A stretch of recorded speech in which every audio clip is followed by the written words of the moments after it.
Arkadaşlar merhaba. Şimdi yaklaşık arabamız şöyle göstereyim 7000 kilometre oldu diyebiliriz. Şimdi bu süreçte arabada nasıl değişiklikler oldu? Sıfır aldığımdan bu zamana kadar neler oldu? Ben nelerinden memnun kaldım? Nesinden memnun kalmadım gibi ufak bir video yapmak istedim. Hem soranlar oluyordu, abi yeni video çek, şöyle yapalım böyle yapalım şunlar olsun falan gibi. Ben araç içinden sadece biraz böyle konuşarak anlatmaya çalışacağım. Öncelikle arabanın genel olarak kullanımından, işte atikliğinden, performansından memnunum. Bu arabayı da bahsedeyim, belki ilk defa izleyenler olur. 2020 bu Corolla Multidrive S diye geçiyor.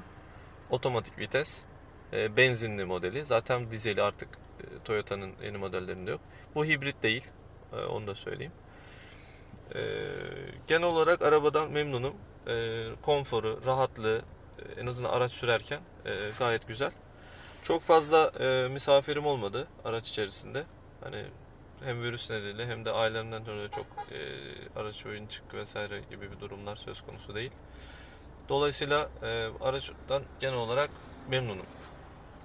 Şimdi ilk aldığımdan bu yana değişen şeylerden bahsedeyim ufak olarak. Şimdi öncelikle herkes zaten bu konudan müzdarip. Bir ses problemi oluşuyor. Yani araç aldıktan sonra fark edilen ve aracı kullandıkça zamanla oluşan iki türlü ses problemimiz var. Birincisi, araç alındıktan sonra fark edilen dışarıdan içeriye gelen yol sesi ve normal dış sesler. Bunlar genelde kapıdan geliyor. Kapının yalıtımı çok zayıf olduğundan dolayı. İkincisi de bu kapı altlarından fitilleri bir tanesi olsa daha iyi olurdu. Tek fitil kapattığı için bu şekilde bir dışarıdan bir ses çok fazla geliyor. Rüzgar sesi. Bazı arkadaşlar ufak bir ıslık sesinden bahsetmiş ama ben onu henüz almadım. Daha sonra oluşan sesten bahsedelim. Böyle trim sesi diyorlar. Böyle cızırtı gibi, zırıltı gibi. İşte çukurlardan ya da hafif bozuk yoldan giderken, ilerlerken gelen seslerden bir tanesi. O da şu an için ben de sadece şu şoför kapısında hissediyorum. Camın bu taraflardan bir yerden geliyor. Bir de şu konsolun bir yerden geliyor. Yani şuraya ben elimi, kolumu buraya koyduğumda, o ses gelirken kolumu koyduğumda kesiliyor. Bir tanesi de herhalde cam içerisinden geliyor. Bunun içinde bir sistem varmış. Kriko mu diyorlar, bir şey. Bu camı indirip kaldıran sistem herhalde. Onda bir boşluk yapıyormuş. Bu zaten fabrikasyon olarak hatalı olarak kabul edilmeye başlanmış. Yani bunu servislere vesaire gittiğiniz zaman servisteki görevliler diyormuş ki biz kaydınızı alalım, ilk defa duyuyoruz sizden böyle bir şey gibi bir bilgi veriyorlar. Genel merkeze Toyota Türkiye'yi iletelim. Onlar da işte bir şey yaparsa zaten değişecek diyorlarmış. Garantiden ilk değiştiriyorlar ama daha sonra yine oluşuyormuş. Dolayısıyla bu parçanın geliştirilmesi gerekiyor. Şu cam için konuşuyorum ben. Ben de bir de şurada bir yerde var. O da herhalde şu montaj kısmında ya da iç kısmında bir şey birbirine çarpıyor gibi böyle. Bir de bazı arkadaşlar ben gördüm şuralardan geliyormuş. Burada da hoparlörler var. Onun altında bir kağıt bantla bir dolgu yapıp o sesi de öyle yumuşatıp kesiyorlarmış. Ama ben oralardan bir ses algılamadım. Yani ya da burayı ben farklı algılıyorum. Buradaki sesi oradan geliyor, bilmiyorum. Ama şuraya elimi ben böyle şöyle hafif koyunca, ağırlığını verince şuradan gelen bir ses gidiyor tamamen. Onun dışında arabada ses yok. Kasislerden geçerken vesaire herhangi bir şeyle karşılaşmadım. Ee, Aracın navigasyonlu olarak şöyle söyleyebilirim. Ben araçta Android Auto kullanıyorum. Telefonumu yükledim. Telefonum eski olmasına rağmen kolaylıkla yükleyebildim. Yine bu kanalda bununla ilgili 2 tane video var. Biri telefona nasıl kurulur, biri araç içerisinde aşağı yukarı nasıl kullanabiliriz diye. Bir de ekran yansıtma olayı var. Normalde bu cihazın kendisinde ekran yansıtma Android cihazlarda ve şeylerde kullanılıyor. iOS cihazım olmadığı için onda tam bilgim yok. CarPlay diye bir şey var ama onda ekran yansıtmayı ben göremedim. iPhone'lar buna izin vermiyor direkt olarak. Fakat Android cihazlarda çoğunda buna izin veriyor, ekran yansıtmaya. Fakat cihazın kendisi şöyle bir güvenlik şey koymuşlar ki haklı bir sebep, aslında bu geçerli bir sebep. Hareket halindeyken video izlenmiyor. Niye? Şoförün dikkati dağılmasın diye. Fakat onun dışındaki her şey kullanılabiliyor.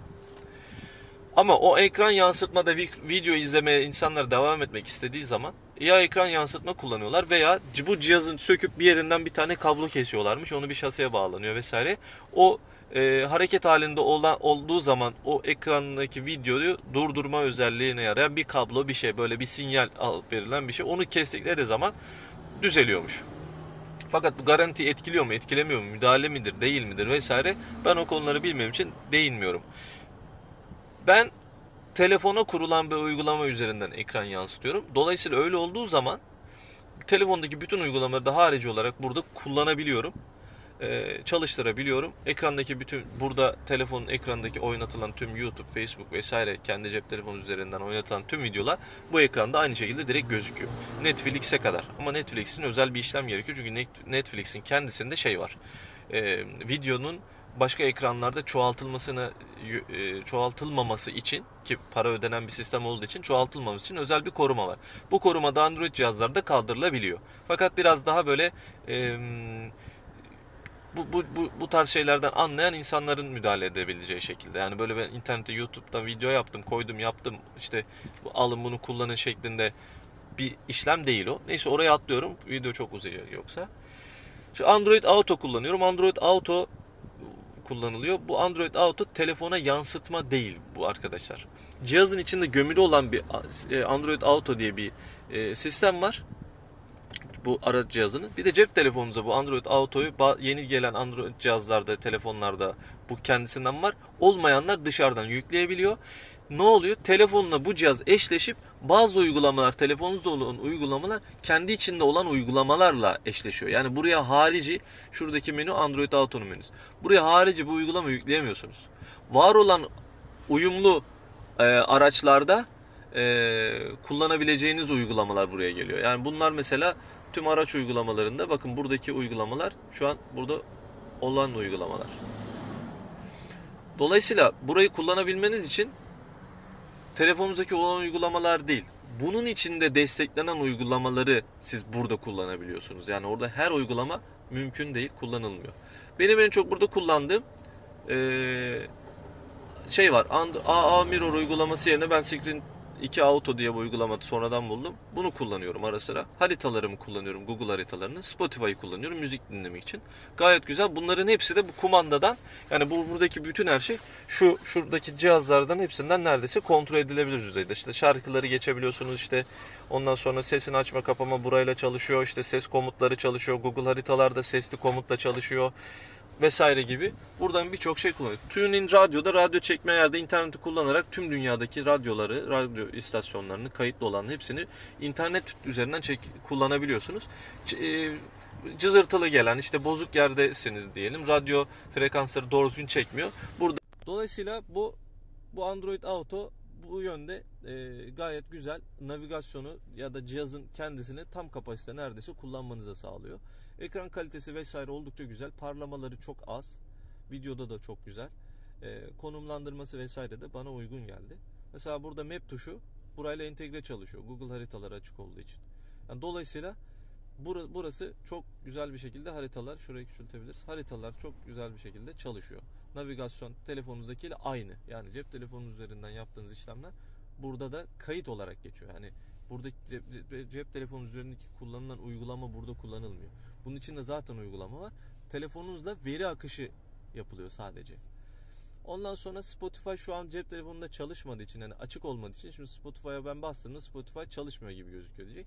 Bunun için cep telefonunuzda Spotify'ı bir kere mahsus açık bırakmanız gerekiyor. Ama Google haritalar için öyle bir şey söz konusu değil. Sadece bunu yapmışlar. Yani genel olarak ben burayı çok beğendim. Sesli komutla, işte mesela rehberinizdeki insanların kayıtları düzgünse, atıyorum Türkçe karakter veya işte bazı kısaltmalar kullanmadıysanız, bir isim işte Ahmet Keçeli, mesela bastığın zaman ara Ahmet Keçeli. Birkaç telefon kayıtlıysa diyor ki hat seçin diyor vesaire, onları seçiyorsunuz. Sesli arama da çok güzel. Ondan sonra şundan bahsedelim hemen. Sesten bahsettik. Telefonla konuşurken sesiniz gayet karşıya net gidiyor. Gelen de çok net geliyor. Herhangi bir yankıdır vesaire, eko gibi bir şey de ben daha duymadım. Sesin eko yapıyor gibi bir şey henüz ben duymadım. Ses açma kapama tuşlarımız burada. Navigasyon için yönlendirme tuşları, geri tuşumuz burada. Telefonu açma kapama tuşumuz bu çaldığı zaman. Android Auto'da da aynı şekilde bu tuş kullanılıyor.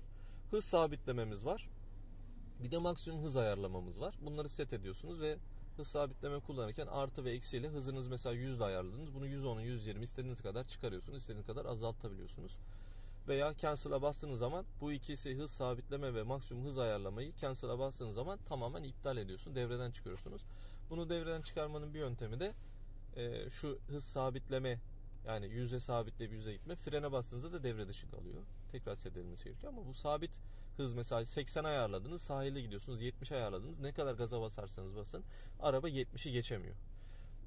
Bunu iptal etmek için de sadece bu tuşa basıyorsunuz. O frenli olmuyor çünkü yavaşlayıp hızlanabiliyorsunuz. Sadece 70'e geçemiyorsunuz. Yani kaçta ayarladıysanız 90'a da ayarlayabilirsiniz. Ayağınız gazda ne kadar basarsanız basın. Bu akan ama dur kalklı hafif trafiklerde ve hız sınırını, kurallara uymak istediğiniz yerde gözden kaçırmamak için bu hız sınırlamayı kullanabilirsiniz. Yani 90'a kadar, 100'e kadar, 120'ye kadar, işte 70'e kadar, 50'ye kadar gibi kullanabilirsiniz. Bu özellikler de gayet kullanışlı ve kolay bir kullanımı var. Genel olarak direksiyonun da şeyine hemen madem buradan bahsediyoruz. Genel olarak direksiyonun yapısı güzel, ayarlaması vesairesi bana gayet uygun. Şimdi gelelim, biraz avantaj falan bahsettik, güzel özelliklerinden bahsettik. Şimdi bazı arkadaşlarda şunu görüyorum ben. Denk geliyor. Bakalım bende de oluşmuş mu? Emniyet kemerini kullandığım zaman şu tokası kenarlara çarpıyor diyorlar ve çizmeye başlıyor diyorlar. Ufak ufak buralarda çizikler bende de mevcut, oluşmuş bazı yerlerde. Ama öyle çok göze batıp da abi çok rahatsız eden bir şey değil. Bu taraf hiç kullanılmadı neredeyse. O yüzden buraya bir şey diyemiyorum. Böyle bir şey oluşuyor. Onun dışında şu göğüs kısmını ben arabayı daha bu kilometre gelene kadar iç kısmını daha bir defa yıkattım. Herhangi bir çizik vesaire yok ama tozlu yüzey. Yani arkadaşlar şurayı nemli bir bezle, yani hafif ıslak bir bezle silmediğiniz zaman üzerine gelen, bak elime bile şey geliyor, tırtıklı böyle toz zerrecikleri geliyor. Bunlar arabayı bezle silerken bu konsolu çiziyormuş arkadaşlar. Yani kolay çiziliyormuş. Hani burada başka arabalarda da bu oluyor. Fakat burası kolay çizilen bir zemin, yüzey. Şuradan da itibaren zaten plastik başlıyor ama şu hafif deri, suni deri, süngerimsi kısım çok çabuk çiziliyor. Güneş ışığı da vurduğu zaman sizi rahatsız edecek derecede burada bir çizik, kılcal çizikler oluşmaya başlıyor. Bunun için çeşitli koruma yöntemleri, işte wax'tır vesairedir, deneyenler var. Ne derece başarılı, ne olur bilmiyorum. Şu an benim için gözüme batan bir şey yok. Daha burayı bir kere sildirdim. Genel olarak ben arabanın içini temiz kullanıyorum ama tozlanıyor ister istemez. Neden temiz oluyor? Klimanın kısmını, hava üflemeyi hep ben içten içe kullanıyorum. Klima da bende sürekli açık. Yaz, kış fark etmeden sürekli açık. Sadece ben derecemi ayarlıyorum. Arabanın içi kaç derece olması istiyorum. Ben yaz, kış benim için fark etmez. 22 istiyorsam arabanın içini 22 ayarlıyorum. Dışarının sıcaklığı eğer buradan düşükse buradan sıcak üflemeye başlıyor. Dışarının sıcaklığı atıyorum 30 derece ise benim arabanın içini ben buraya 22 ayarladıysam burası soğuk hava üflemeye başlıyor. Çünkü arabanın içi de sıcak. Dijital klimanın en büyük avantajı bu. İşte çift klima var. Sağ ve sola ayarlıyor. Arkada da bir tane üfleme yeri var orta konsolda. Şunun arkasında. Orada da var. Dolayısıyla böyle dijital klimanın avantajını böyle kullanabiliriz. Herhangi bir buğudur vesaire cama yapmıyor. Gerekirse ben ön rezistansları şunları açıyorum. Arkayı da genelde açıyorum. Hafif yağmurlu havalarda veya işte sabah arabaya bineceğim zaman çiğ gördüysem camda hemen bunu açıp trafiğe öyle çıkıyorum. Önde de çözülmesini istiyorsam hemen fronta basıyorum. İçten içe devre dışı kalıyor. Bu hemen açılıyor. Camın bir tanesini çok ufak açarsanız bu çok daha hızlı gider. Daha sonra çözüldüğü zaman direkt ben şu fronta tekrar bastığım zaman bıraktığım ayarlar tekrar geliyor. Buradan işte klimanın derecelerini mesela ayarlıyorum. Genelde ekoda tutuyorum. Arabanın için sıcaklığı şu an genelde sabit. 22-23 derecelerde. Sürekli sabit. Onun dışında anlatabileceğim. Şuradan bahsetmiş arkadaşlar. Burası piyano bilek, böyle parlak bir yüzeyi var. Burada da gerçekten kılcal çizikler göğüse göre galiba daha kolay oluşuyor. Ben çok bariz bir şekilde çoğu yerde bu kılcal çizikleri görebiliyorum. Şöyle yakınlaştırayım mesela. Şurada bir tane var ama telefonda görebilecek miyiz bilmiyorum. Yani direkt gözle görülebiliyor. Kamerayla falan biraz zor. Şurada var bakın bir tane. Bunun gibi şurada birkaç tane ben gördüm. Yani buraya hiçbir şey yapılmamasına rağmen yine de oluşuyor. Bakın buralarda da var. Burası bu leke arkadaş. Ona bakmayın. Şuradaki çizikler. Bunlar çok kolay bir şekilde oluşabildiğini söylüyorlar. Bence de kolay bir şeyi var. Çabuk çiziliyor. Diğer modellerde başka arabalar da artık bu tarz malzemeler kullanıyor. Başka markalar. modeller. Onlarda durum nasıl? Kolay mı çözüyor bilmiyorum. Onu da başka gruplara girip işte kullanıcılara sormak lazım. Onun dışında anlatabileceğim aklıma gelen bagajdan bahsedeyim. Aracın bagajından. Benim bir önce kullandığım araca göre bu biraz daha küçük ama gayet kullanışlı. Stepne çıkmıyor arkadaşlar bunda. Onun içinde işte lastik kiti denilen, tamir kiti denilen bir tane işte köpük sprey var. Krikosu var içerisinde. Bir de neydi? Elektrikli, yani bu çakmaktan kullanabileceğiniz 12 voltla çalışan bir tane hava kompresörü var. Yani acil durumlarda, yolda kaldınız, çekici vesaire ulaşılacak durumunuz olmadığı durumda hemen bunu kullanıp spreyi basıp havayı şişirip yolunuza en azından sizi bir yere götürecek kadar kullanıyorsunuz. Ama bunlar tek kullanımlık, yani tek kullanım sprey. Sanırım da Türkiye'de daha tek kullanıp da sonra sadece sprey satın alanı görmedim. Yani ondan yakınıyorlar bir de arkadaşlar. Stepne edinip tutabilirsiniz. Çok pahalı bir şey değil. Maliyetler sebebiyle arkadaşlar bu şekilde politika izlenmeye başlandı. Stepne de yani insana yılda bir falan lazım olur. Genelde de artık çekiciler vesaire de bunlar da çok yüksek rakamlar değil. Özellikle kasko yaptırıyorsanız zaten bu hizmetten ücretsiz bir şekilde yararlanıyorsunuz. Yani kaskoyu bozdurma falan durum değil. Çekici çağırın, en yakın hizmet noktasına götürün kendinizi, yeterli gibi. Onun dışında arkadaşlar bunda hold diye bir düğme var. Çok arkadaş bundan kullanmıyor. Aracı her açtığımızda bunu tekrar aktif etmeniz gerekiyor. Hold tuşu nedir? Kırmızı ışıklarda ya da uzun duruşlar gerektiği zaman, yani uzun duruş dediğim 1 dakika 2 dakika gibi duruşlarda. Bu hold tuşu açıksa şuradaki görülen yeşil hold yazan aktif olduğunu gösteriyor. Frene biraz fazla bastığınızda, şu an el freni aktif ama şöyle göstereyim, kapatayım el freni, hold diye yazıyor. Gazdan ayağımı çekiyorum bakın arkadaşlar. Bunu mesela D'ye alayım. Yani ileriye aldım. Hold tuşu aktif. Frene biraz fazla basın. Orada sarı yanıyor. Şu. Bu aktif olduğunda aracınızı gazdan ayağından çekebilirsiniz. Frenden de çekebilirsiniz. Sizin yerinize frene basıyor. Daha sonra zaten devre dışı kalacaktır. Frene tekrar basın diye bir uyarı veriyor. Eğer daha uzun duruyorsanız. Zaten o kadar uzun duruşlarda arabayı zaten P'ye almanız en mantıklı yol. El freni de otomatik çeker. Kırmızı yandığı zaman. Zaten böyle hafiften böyle fuş diye bir ses, böyle frenlerin tuttuğunu, böyle bir hidroliğin boşaldığı gibi bir ses herhalde o. Onu hissedersiniz. Fren de boşa çıkıyor dolayısıyla. El freni çekmiş oluyor. Silecekler arkadaşlar zaman ayarlı silecekler ama otomatik değil. Bu Dream paket. Bunda otomatik değil. Farlarımız otomatik. Ben hep otomatikte tutarım. Ve şeyleri yapmıyorum yani sis olmadığı sürece. Bu ön sis farları. Bu da bir tane atıyorsunuz arka sis farları. Ama bunun için farınızın yanıyor olması lazım. Yani şu yanıyor olması lazım. Şu an gündüz olduğu için, otoda olduğu için yanmıyor. Biz bunu normal açtığımız zaman sis farında şöyle bir tane aktif ettiğim zaman yukarıda yanıyor. İkinci de arkayı yakıyor. Arkada sarıyla gösterilmiş. Bu sadece böyle açma kapama, yani çevir bırak çevir bırak. Ama ön sisler devamlı bir şey var. Yani getirdiğiniz yerde konumda duruyor. Sıfırda şu an kapalı. Bunu da otoya alayım. Ben genelde otoda kullanıyorum. Güzel tepkimeleri vesairedir. Çok iyi. Köprü altlarına falan karanlık olduğunda hemen farlar açılıyor falan.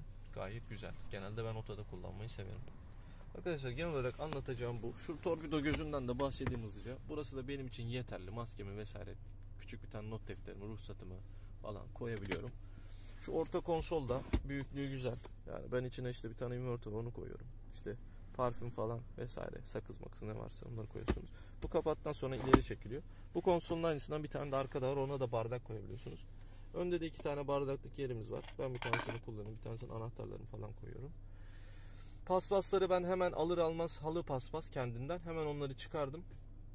Kullanmıyorum. Hemen havuz 3D 5D mi 4D mi çıkmış. Arkası için de geçerli. Bagaj için de geçerli. Hepsine bunu kullandım. Gayet güzel. Herhangi bir yere kir vermeden, altına da ıslaklıktır vesairedir, su mu yaz kış fark etmeden, tozu vesaire. Bu havuz kenarları çevrili ve yükseltili arkadaşlar. Bunlara 3D mi 4D mi bir havuz diyorlar işte. Ondan yuvalarını sabitliyorsunuz. Şoför tarafına özellikle. Bu taraf sıkışıyor. Burada öyle bir sabitleme mandalı kendinde olmadığı için. Ön taraftaki mandalla böyle görebilirsiniz. Mandal tutuyorsa herhangi bir kayma vesaire olmuyor. Ön tarafta da genelde olmuyor. Sıkışıyor çünkü biraz, ama şoför tarafı daha çok önemli. Yığılıp pedal altına giriyor arkadaşlar. Bazen frene vesaire ya da gaza yeterli basamıyorsunuz. O yüzden bunun mandallarını kesinlikle tavsiye ediyorum. mandalı varsa mutlaka oturtun. Ondan sonra kullanın. Zamanla bu ayağınız böyle ileri geri çekerken vesaire, binerken falan kayıp pedal altına yerleşiyor. Frene tam basamayabilirsiniz, gaza tam basamayabilirsiniz vesaire. Bunlar önemli şeyler benim için. Buradaki malzemenin aynısı burada da var. Burada da kılcal çizikler oluyor arkadaşlar maalesef. Yani ne kadar özenli kullanırsanız kullanın, zamanla bunlar bence oluşacak. Durum bu. Başka anlatabileceğim. Yakıt durumunu mesela işte ben en son yani herhalde bir 5000 kilometre falan önce sıfırlamışımdır. Ortalamam şu an 8.2. Son 1000 kilometrede biraz agresif kullanıyorum. Yüksek devirlerde kullanıyorum aracı. Ona rağmen şehir içi kullanımda 8.2 ortalama bence güzel. Agresif kullanmadan önce de indirebildiğim şehir içinde normal bir kullanımla, yani normal trafik seyriyle, öyle arkada bazıları gibi 60'ta sürekli 70'te falan değil.